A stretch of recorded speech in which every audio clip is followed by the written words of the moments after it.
श्री दत्त महात्म्य अध्याय 48. कथाभाग. दत्त म्हणाला, पुढे ऐक. पाण्यापासून मी शिकलो की सर्वांशी प्रेमाने वागावे, थोडेच पण गोड बोलावे.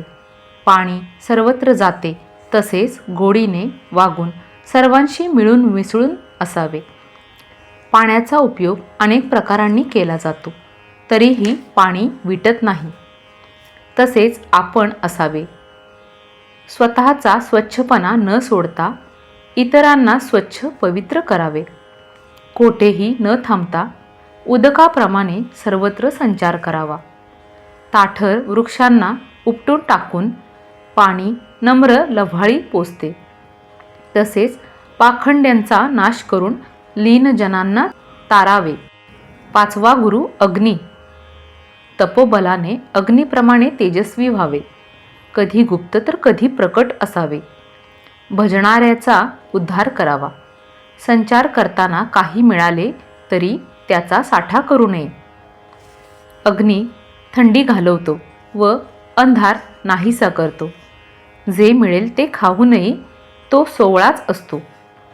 अग्निहोत्री ब्राह्मण जसा वापरून घेईल तसा तो वागतो. देवांच्या आहुत्या ज्यांच्या त्यांना पोचवतो. अग्नीला स्वतःचा असा आकार नाहीच. तो लाकडामध्ये प्रकटतो तेव्हा त्या आकाराचा भासतो. तसाच आत्मा आहे हे ज्ञान अग्नीपासून झाले. नाना विकार हे शरीराला असतात, पण आत्म्याला ते नाहीत. तशाच चंद्रबिंबांच्या कमी जास्त कला होतात, चंद्राच्या नव्हेत. जरी तशा वाटल्या तरी तो दृष्टीभ्रम आहे असे जाण. चंद्रमंडळ हे जलमय आहे म्हणून तो शीतल वाटतो. चंद्र हा परप्रकाशी आहे. त्याला जसा सूर्यापासून प्रकाश मिळतो तसाच देह हा आत्म्यामुळे क्रियाशील होतो. हा आत्मा अंतःकरणात प्रतिबिंबित होत असतो. जसा सूर्यप्रकाश चंद्रावरून प्रतिबिंबित होतो तसेच हे होते असे समजून घे. 7वा गुरु सूर्य आहे. तो सर्व चराचर चालवितो व स्वतः निर्लेप असतो. तसाच आत्मा सुद्धा आहे, म्हणून आपणही तसेच असावे. आसक्ती न ठेवता जे मिळेल ते वाटून टाकावे आणि मोकळे व्हावे. 8वा गुरु आहे पारवा. तो कबुतरीवर मोहित होतो. मग दोघेही संभोग सुखात नित्य रममाण होतात. इतर कशाचीही त्यांना शुद्धच नसते. पुढे त्यांना पिले होतात. ती मोठी होतात व त्यांना आहार लागतो, म्हणून दोघेही भक्ष्याच्या शोधात निघतात. पिलेही घरट्याबाहेर येतात व सर्वच जण पारध्याच्या जाळ्यात सापडतात. असा हा विषयांचा मोह सर्वनाशक असतो हे पारव्याकडून शिकलो. अध्याय 48. श्री गुरु दत्तात्रेयाय नमः. जो आद्यंतरहित तो भगवान श्री दत्त म्हणे, राया सतत स्वच्छ असावे उदकापरी. नित्य या जगी सर्वांशी स्नेह ठेवावा दिवानिशी. कडू न व्हावे कोणासी, रहाटी अशी असावी. जे अमृतासम भाषण ते परिमित बोलून सर्वांशी गोडी ठेवून अनुदिन वागावे. अमृतप्राय गोड बोलता सर्व वळती तत्वता. उदकाला गुरु करिता ये हाता हा गुण. जसे मधुर स्वच्छ जळ स्वभावे असे निर्मळ. म्हणून लोक सकळ पाहता जळ धावती. या अश्रुवंती ता आपहा. म्हणून उदका म्हणती आप. पाहिजे तिकडे होता व्याप आप समान. नरे तेवी गोड भाषण सर्वांशी स्नेह ठेवून सर्वात जावे खपून. उदका समान निरंतर. जळ अंगी प्रोक्षिता पिता आचमन करिता किंवा दृष्टीने पाहता. स्नान करिता पवित्र करी. सर्व धंदे जळावर. लोक करीती वारंवार. परी ते न विटे साचार. तसा आचार नरे ठेवावा. सतत स्वच्छ राहे नर. त्याचे होता दर्शन मात्र, प्राणी होई पवित्र. असे चरित्र स्वच्छतेचे. जो नमस्कार करी किंवा सेवा करी, तया ते स्वच्छ नर तारी. तीर्थ जळापरी निरंतर. नरे प्रशस्तपणा धरून, जलाप्रमाणे राहून, स्वये पवित्र असून इतरा पवित्र करावे, हाच विशेष गुण. जळ पोटी मळ ठेवून, बाहेर स्वच्छ असून करी मळ क्षालन इतरांचे. जो निशंकपणे हा देह, मलमूत्र कफांचे गेह, पंचभूतांचा समूह, तयाचा मोह कासया. सुमती जो मानव, तो मोह न धरिता सदैव, ह्याच देहे ज्ञानवैभव मिळवी भवनाशक. ज्ञान येता हातासी, कृतार्थता ये तयासी, तरी न टाकी देहासी, राखी लोकांसी तारावया. कर्मसंचित जाळून, क्रियामान टाळून, प्रारब्ध मात्रा घेऊन, राहे पावन कराया लोका. स्वेच्छे भूमीवरी फिरून, दर्शन स्पर्शन देऊन, करी लोकांते पावन, उदका समान होऊनी. स्वगती करिता जळ, सोडूनी दे उच्चस्थळ, उन्नत वृक्षापाडी समूळ, तारी नम्र लव्हाळ्या. तसा मुक्त नर जाण, गर्वे ताठरती त्या टाकून, वळती लीना देखून, घालवून त्याचे पाप. जे का पाखंड दुर्मती, शापुनी तयांप्रती, समूळ नाशा पावविती, तारिती सदा लीनांते. जळास गुरु करून घेतले म्या हे शिक्षण, हा चौथा गुरु जाण, पाचव्याचा गुण सांगतो. तपे तेजस्वी असावे, लोका प्रदीप्त दिसावे, पाहिजे तिकडे खावे, परी न शिवावे दोषासी. जनात वागता आपण, राहावे गुप्तपणा धरून, केव्हा केव्हा प्रकटपण धरून राहटी करावी. भजतो तो आपणासी, पुरवावे त्याच्या कामासी, भजकांच्या पापासी नाश करावे समूळ. जरी भूमीवरी फिरता, काही मिळे खाण्याकरिता, त्याचा न करावा साठा, अग्नी गुरु करिता कळे हे. जो स्वयमेव तेजस्वी, लोका आपली दीप्ती दावी, तापे शीत पळवी, प्रकाशे घालवी अंधकारा. अग्नी इकडे तिकडे फिरून, पाहिजे ते खाऊन, पुन्हा सोवळा राहून, सर्वा समान वागत असे. अग्नी वरिष्ठ होऊन, पाहिजे ते खाऊन, दोषाचा लेशही न घेऊन, शुद्धपणा न विटवी. ज्याचा तेजस्वीपणा अचाट, कोठेही जया न ये वीट. हे शिक्षण नीट साधके धीटपणे घ्यावे. कुंडात अग्नीस ठेवून, काष्ठाने प्रदीप्त करून, अग्निहोत्री करीती हवन, तया पावन करीतो. कोणी मोकळा ठेविती, तो अजस्र पक्ष म्हणती, कोणी गोळा देऊन झांकिती, उद्धरण करीती होमकाळी. तया यजमानाचे स्वाधीन, अग्नी सदा राहून, नित्य सेवा घेऊन, करी पावन तयासी सदा. जशी उपासना जयाची, तशी इच्छा पूर्वी तयाची. आहुती ज्या देवांची, देती तया ती पोचवी. अग्नी संग्रही न करी, त्याला काष्ठादी मिळे तरी, जाळूनी त्याची राख करी. यापरी नरे वागावे. जो विभू परमात्मा जाण, तया आकार नसून आकार ये दिसून, तो मिथ्या जाण अग्निपरी. मिळे त्यात प्रवेशून, त्या त्या काष्ठा जाळून, स्वये निराकार असून, तसा दिसून ये अग्नी. जे थोर काष्ठ असे, तया झळकुनी थोर दिसे. लहानाच्या योगे लहान दिसे, लांब चवडा वाटोळा. विमतः सकला जीवा द्रव्यादाकार वर्जितः, यत्तारतम्यं तेषां तु तत्काष्ठाश्रित वह्निवत. अग्नी असे निराकार, काष्ठ मिळता तदाकार, दिसे तसा हा साकार. नाना शरीर योगे आत्मा, अनन्य शरण जो नर, तो ज्ञानबळे सत्वर.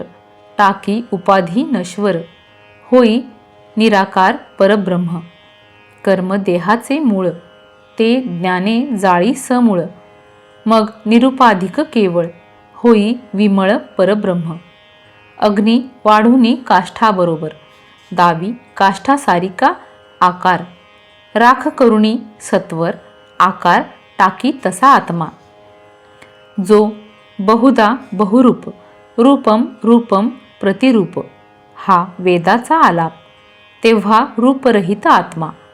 हे निसंदेह कळावे म्हणून अग्नीस गुरु करून, देहाभिमान सोडून राहे पडून ये स्थळी. क्षणभग्नत्व देहाचे, जाणता वैराग्य पाणे साचे. हेही जाणाया अग्नीचे, ज्वाळेचे शिष्यत्व कीजे. बरवा विचार करून पाहता क्षणोक्षण, देह संबंधी भूते उपजोण, जाती मरोण प्रत्यही. ज्वाळा दरवेळी जशा, उपजुनी पावती नाशा.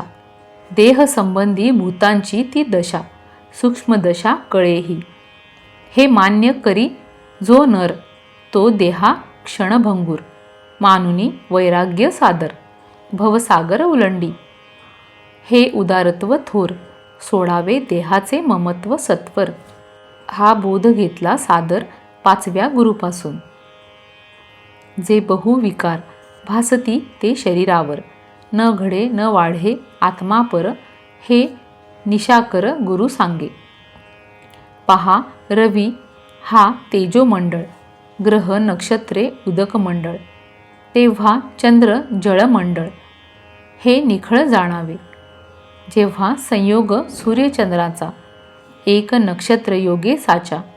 तेव्हा चंद्रकलांचा नाश होय ती अमावस्या. चंद्र भचक्री 60 कलांनी, जाय नक्षत्र भोगुनी. 2.25 दिवसांनी 13 दिनांनी रवी जातो. ग्लौर्जवात पुरतो याती रवे स्वस्थानन्वहं गतिः. मध्या गोक्षाः कला, इंदोर भृगोश्वमिताः कलाः. त्याची इतुकी गती म्हणून प्रतिपदेपासून विषम सूर्यमंडळ होऊन प्रतिबिंबून दिसत असे. जो प्रतिदिनी 15वा भाग चंद्रमंडळी भासे चांग. ती कला होय मग, अशा 15 बिंबती. कला शुक्ल पक्षी चढती, कृष्ण पक्षी कमी होती. 13 नक्षत्रे अंतरती, समोर होती तेव्हा दोघे. ती विश्रुत पौर्णिमा जाण, संपूर्ण मंडळ बिंबून. चंद्र दिसे वाटोळा होऊन, भूछाया चिन्हसहित प्रथम अमावस्येची. सूक्ष्मकला चंद्राची, शुक्ल पक्षी बेरीज 15ची, मिळवणी 16ची संख्या. हा सुधीचा उपचार. 16 कला चंद्रावर अशा दिसती. तदनंतर प्रतिपदेपासून वैषम्य, उफराटेपणा मंडळा येता कमी होती कळा. अशा चंद्रमंडळा कळा घटती वाढती. कारणांते न जाणून, केवळ कार्या पाहून, जे जन जाती भुलून, ते कुतर्क करून फसती. जेवी येता जाता कळा, विकार नसे चंद्रमंडळा. जरी दिसला डोळा, तरी तो व्यर्थ भास होय. आत्मा न होई न वाढे न मरे, हे विकार सारे. भूपा जाण देहावर रे. चंद्रमंडळी कळा जशा, समस्त देह असे जरी. तरी का वागती व्यवहारी, असे म्हणसील तरी अवधारी सांगतो. चंद्र द्वितीय मंडळापरी, भासता आकाशांतरी. सूर्य सत्तेने त्याचे परी, निवारी अंधकाराते. स्वये चंद्रमंडळ जळ, म्हणून भासे शीतळ. यापरी आत्मसत्तेने केवळ, देह सकळ चेतन असे. जळ चंद्रमंडळी जसे, देही अंतःकरण तसे. त्यात आत्मा बिंबित असे, तेणे भासे विषय जात. हा साक्षीभूत आत्मा न नासे, हे चंद्रापासून असे. ज्ञान घेतले असे, 7वा परिसे गुरु आता. हा फिरे देह जसा, आत्माही फिरतो तसा. मग अचल आत्मा कसा? प्रश्न असा तरी ऐक. आत्मा संपूर्ण देहगत, असा झाला प्रतीत. तरी तो भेदशून्य स्वतः आकाशपरी कथिला, व्यक्तिभूत देहाद्युपाधी. तद्गत आम्हा ही बुद्धी जाणावी कुबुद्धी, सूर्य प्रतिबिंब न्यायाने हे मतीत भरावे म्हणून. सांगतो उदाहरण. घटी जळ भरून सूर्यमंडळा खालून फिरवावे, पात्रच फिरता प्रतिबिंब फिरे, पात्र हालता हाले बरे. असे पाहती सारे, परी ते खरे काय असे. जे जे विकार जळावर, ते ते प्रतिबिंबावर, भासती ते सूर्यावर, नसती हे सादर आणमणी. जे जे नाना विकार, ते ते उपाधीवर, ते नसती आत्म्यावर, तो साक्षी पर उपाधीहुनी. हे निशंक जाणून भ्रम द्यावा सोडून, आणिक एक सूर्यापासून शिक्षण घेतले ते ऐक. चराचर जगात जे दिसेल उपयुक्त, ते ठेवावे सुरक्षित, आपण आसक्त न होता. पुढे यथायोग्य काळ पाहुनी मग ते सकळ पाथरी सोडावे केवळ परोपकारमतीने. समस्त संपले तरी खेद न धरावा अंतरी, पुढे तसे काळांतरी मिळता अंतरी न हर्षावे. राग द्वेष सोडून अनायासे अर्थ जोडून, यथाकाळी पाथरी सोडून अलिप्त होऊन राहावे. गुणदोष बुद्धी नसून हा व्यवहार करून, असता न ये बंधन हे सूर्यापासून शिकलो. सूर्य भविष्य जाणून जळ ठेवी करी साठवून, ते यथाकाली ते सोडून परी अभिमान न करी. अभयंकर हे ज्ञान घेतले सूर्यापासून, आता 8व्या गुरुपासून घेतले ज्ञान ते ऐक. जरी सतत स्त्रीपुत्राशी ठेवी अतिस्नेहासी, किंवा करी अतिप्रसंगासी, त्यासी कपोतापरी बंध ये. जे मोहयुक्त होती तया कपोतापरी ये गती. एका वनी कपोत कपोती करीती निवास, कधी विरहित न होती, अन्योन्य स्नेहे बद्ध होती. असे ते दंपती बांधती मती परस्पर, त्या वनामध्ये बरोबर करीती दोघेही संचार. जाता येता अंतर परस्पर ठेविती. ते विशेष करून घरट्यामध्ये बसून परस्परांचे वदन परस्पर विलोकिती. हर्षून ते चुंबन घेती मोहित होऊन, मंजूळ शब्द करून पक्ष उभारून आलिंगिती. पुढे मृत्यू येईल, अकस्मात देह पडेल, असे नेणता हे ख्याल करीती निष्फल विषयार्थ. जो मृत्युंजय ईशान, त्याचे न करीती स्मरण, असे भोग भोगून हर्ष मानून रमती. दंपती असे खेळता काळ कितीक गेला आता, हे नेणती सर्वथा वाटे आता क्षण गेला. मासर्तवादी काळ घिरट्या घालून केवळ आयुष्याला घाली पीळ, हे नेणती मूढमत्त. असे संसारी कवड्याचे मन रमले स्त्रियेचे, सहास विक्षणालाप त्यांचे चित्ता रमविती. मग भूक तहान नाठवून तो तिचे राखी मन, तीही संभोगालिंगन देऊन ठेवी बांधून चित्त त्याचे. मग त्याच्या संगे करून कपोती गर्भिणी होऊन, अंडे प्रसवे ते पाहून तिची जतन करी तो. तो अमृतप्राय ग्रास कष्टे जाणुनी देतीस, ती उबेने त्या अंडांस रात्रंदिवस रक्षित असे. अंडांत जळ असून स्वभाव कर्मादी शक्ती करून ती अंडी फुटून पोरे व्यक्त दिसू आली. त्यांचे मन हृष्ट होऊन पोरांचे करीती पालन, त्याला आच्छादून मुखी कवल आणून सोडती. यो नाश्रुते निजानंदम स्वाधीनम सुलभम परम, स्त्री पुत्रादिभवम सौख्यम भुक्त्वापि स न तुष्यति. मग ते पोरा आलिंगन घेती देती आलिंगन, आपणा घडल्याही उपोषण त्याला कण देती ते. पोरही थोर जाहले, त्यांचे आहार वाढले, म्हणून दोघेही वनी चालले. पोर आले घराबाहेर, त्यावर जाळी घालून भोई घेई धरून, तव माता येऊन त्या पाहून ती मोहे बंधनगत झाली.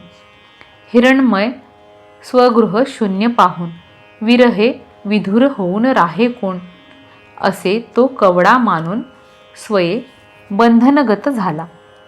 विषये जे शांत न होऊन घरी राहती परिवारी रमून, कवड्या परी सहसा काळ येऊन परिवारासह मारून नेतया. असे नसे मोकळे मुक्तिद्वार, ते हे दुर्लभ नर शरीर, सुटता ये पुन्हा दुःख घोर, हे कवडा गुरु करुणी जाणिले. इति श्रीमत्परमहंस वासुदेवानंद सरस्वती विरचिते श्री दत्त महात्म्ये अष्टचत्वारिंशो अध्यायः. श्री गुरुदत्तात्रेयार्पणमस्तु.